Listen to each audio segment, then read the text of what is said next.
இயக்குனர் பாரதி ராஜாவோட மகனான மனோஜ் பாரதி ராஜா காலமாகி இருக்காரு.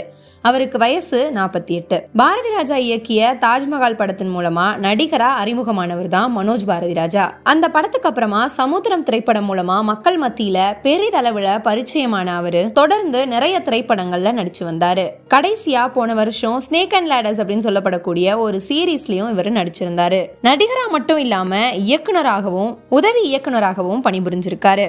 இப்படி இயக்குனராகவும் உதவி இயக்குனராகவும் நடிகராகவும் பணியாற்றி வந்த மனோஜ் பாரதி ராஜா சில நாட்களுக்கு முன்பு இதய சிகிச்சை மேற்கொண்ட இவர் நேற்று மாலை அவருடைய இல்லத்தில் மாரடைப்பு காரணமா உயிரிழந்திருக்காரு.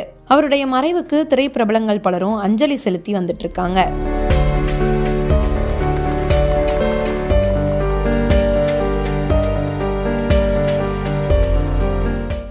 என்னுடைய நண்பன் பாரதியின் மகனான மனோஜ்குமார் மறைந்த செய்தியை கேட்டு மிகவும் அதிர்ந்து போனேன். என்ன சொல்வதென்றே எனக்கு வார்த்தை வரவில்லை.